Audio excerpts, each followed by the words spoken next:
you know, we make a big fuss of handovers as well when the customers come in to collect, and the marketing team will sort of push their pictures on social media, and we want to make a fuss out of that customer, because you think we may sell, service, deliver cars all day, every day, but that customer, it could be their biggest purchase of their lifetime, or their biggest purchase every 3 years, or it could be a surprise for that's a first time driver, they're coming to get a little IGO, and you think we've got really, like, we're part of their lives doing that.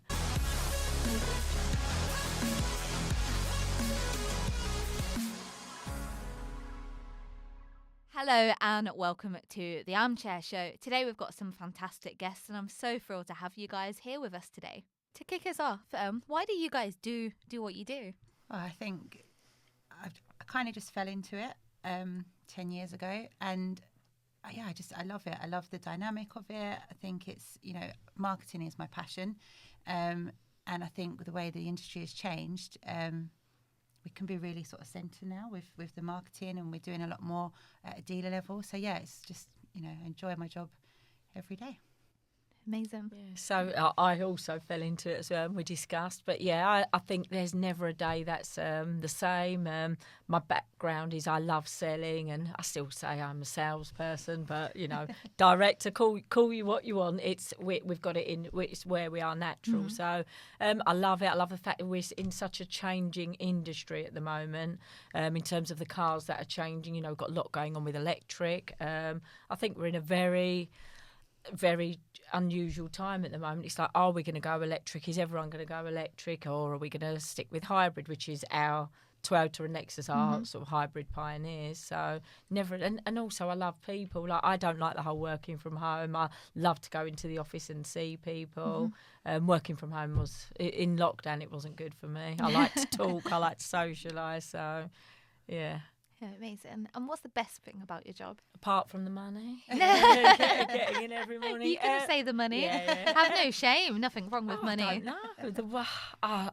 Look, I don't love cars, but I have had some nice cars as my team will. They're always trying to borrow them, get nice cars. And I guess, look, meeting, you know, I met my husband there, and I was pregnant when I was there, and obviously my son's grown up there. Everyone knows him from when he was little, and I guess I like it. You know, it's like an extended family for us where we are, and we're quite small, having the 2 sites plus the extended service site. So we've got 150 people. We know them all. I guess we like the whole, you know, you've got to have fun while you work. I'm very much like, we want to have fun where we work. We haven't got closed office doors where we are. It's very much open plan. So yeah. Your husband's ego is going to be loving know, these don't tell him any episodes. of You've said this. so many nice things about him He today. always says I never say nice things about him. Yeah. He was on the favourite list. Oh, there Yeah. you go. Yeah. What about for you? Yeah, I think I love the fact that with Ancaster, it started out as a family business. There's still very much that feel in the group. We're much bigger now, with 100 members of staff. But I love the fact that with marketing, I can see the effect that my role has day in and day out. And I think that's something that I love. I love that we can look at the stats, see where something needs a bit of help, see where we need to push something, and then you see the end result. And that's kind of what keeps me going. I love a spreadsheet, which probably makes me a bit of a nerd, but I think I love to really dig into what's working, what's not working, how can we improve. And that's my favourite thing about the job. I'm going to refrain from asking your favourite spreadsheet formula, because that will show what a nerd I am as well, so I won't ask that. I haven't got a clue. I'm terrible. I say I love I wing it a lot. And when something works, I'm literally like, has anyone seen this formula? Don't we all? With cooking, I look it up and I still can't work it out. And the formula, they never work for me when I look up the formulas. They just don't work. What are your 5 things, would you say, about the automotive industry that makes it really special? You can do 5 each. You can share the 5 between you. 5 things that makes it special. I think you're right with the product. I think the fact that the world is changing and our industry actually has got quite a focus on it with the whole climate change thing at the minute, and then we've got the EVs really being pushed. So it's quite nice to feel like you're we're a big part of it, aren't we? Yeah. So I think that's great. What else? I guess it's having it. Do you know what? I don't think I could work for where you're not selling a tangible product. We're Yeah. selling a tangible product, and there's something to suit everyone. You know, you guys will have it as well. We've got different cars, we've got small cars, we've got big cars, we've got trucks, and there's always something to suit everyone. So I think it's having a nice tangible product, something that you can show. And, you know, we make a big fuss of handovers as well when the customers come in to collect, and the marketing team will sort of push their pictures on social media, and we want to make a fuss out of that customer, because you think we may sell, service, deliver cars all day, every day, but that customer, it could be their biggest purchase of their lifetime, or their biggest purchase every 3 years, or it could be a surprise for that's the first time driver, they're coming to get a little IGO, and you think we've got really, like, we're part of their lives doing that.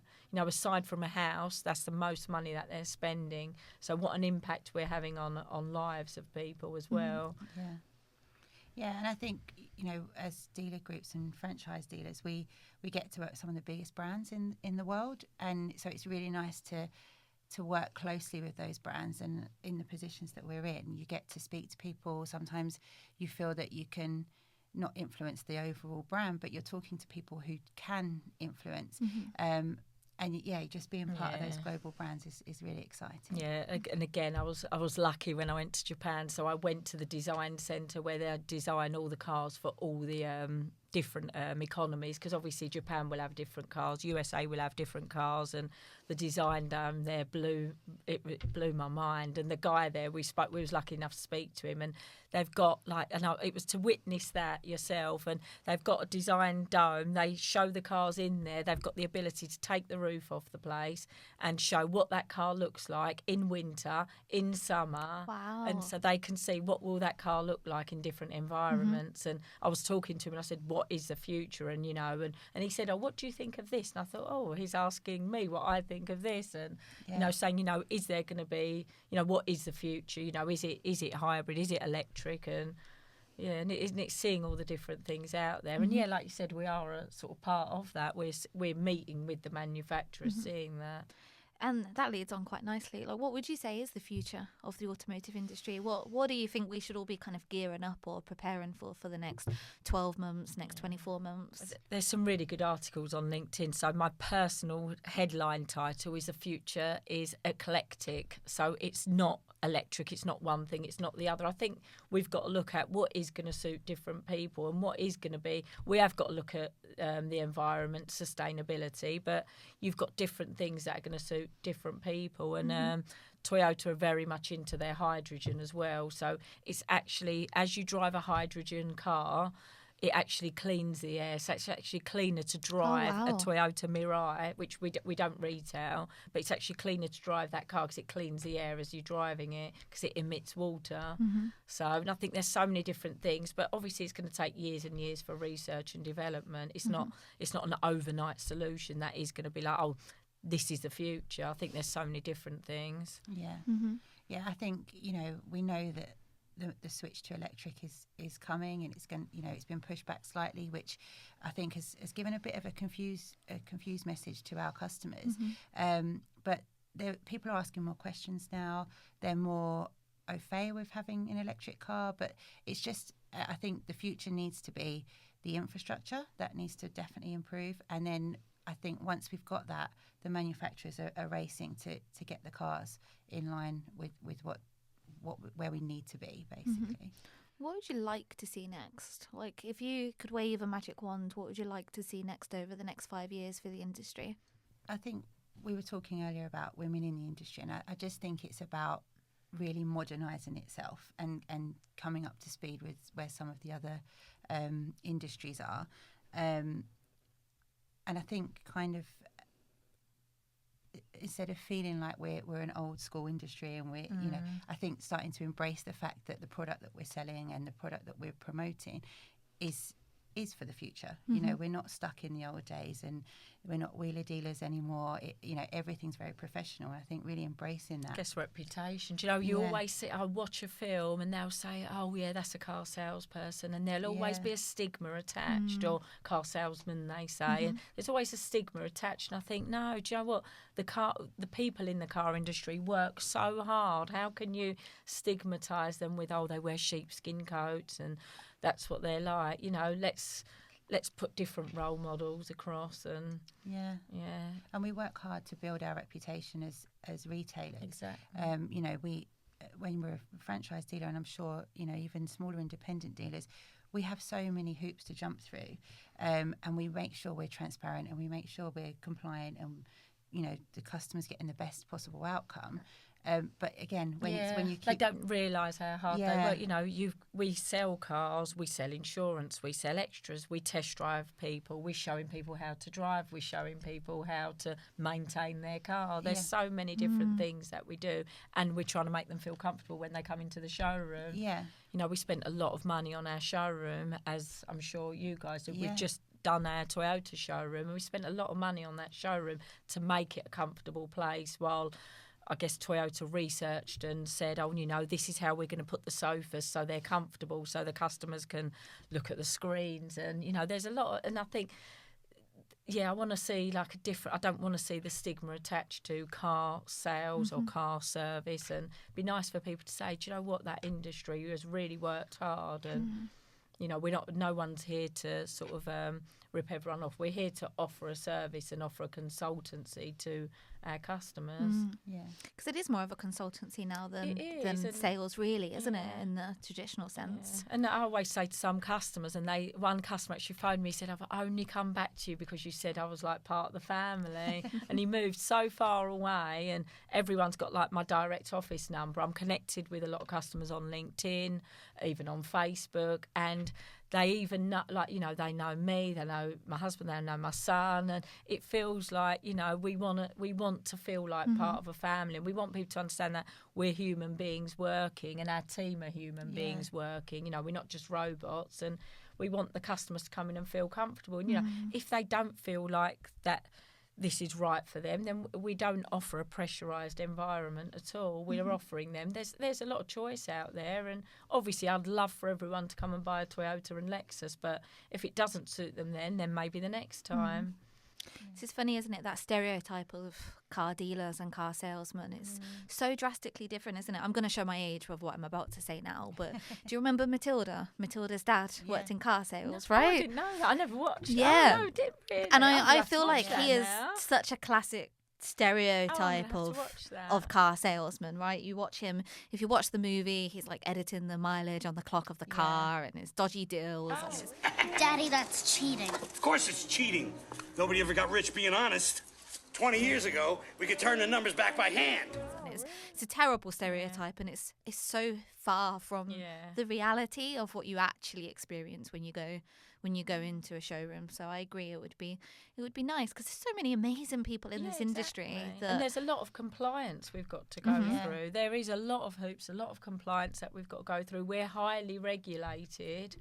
And I think the respect. I'd love to see the respect that we deserve. And the trust is that trust element, isn't it? It's not in our interest to mislead our customers, you know. So from all kinds of angles, and the main one being we just don't want to. We want to be a reputable business. So, you know, it's building up that trust again and having that with your customers. And obviously that starts in the dealership, in the showroom with the sales teams, and all the way up to what we put out as our marketing messages as well. And I always say to the customer, you know, we don't want to just sell you one car. We want to sell you a car. We want to service your car. We want you to tell your friends and family about us. It's short-sighted thinking we just want to sell you a car and that's it. There's a whole relationship element. And I think marketing do such an important job where you guys are looking, we want people to see us as human beings. We're not here to just sell them a car and not have that. We want to have a relationship with these customers. We want them to come in and we want them to tell their friends and family. And you know, we talk a lot about reviews, and we celebrate every review that comes through. Every day they'll be sending out emails with everyone's reviews that come through. And that's a fantastic thing about this industry, isn't it? Is we do rely so heavily on that customer feedback and those reviews, and it does make a genuine impact on the industry. If we do make a mistake, because we're human, we're going to make a mistake. We'll apologise and we'll see how we can resolve it. You know, we're not perfect because we are human beings dealing with things at the end of the day as well. And on a slightly different tone, what do you think we can improve about the industry?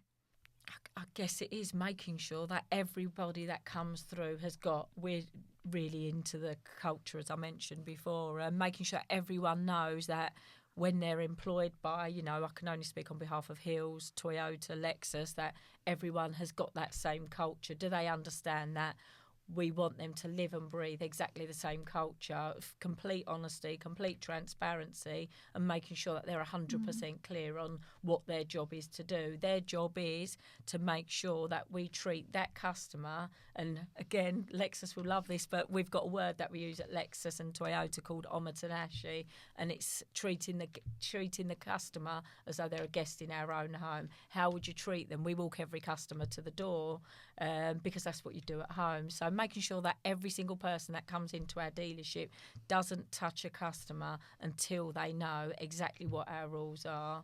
So everyone gets treated with respect. It's not like, my first day in the motor trade was, oh, there you go, there's a desk and there's a customer, because that's how things were before. And it's understanding that respect that we need to have with our customers and with our staff as well. Yeah, I agree. I think that's the key thing, isn't it?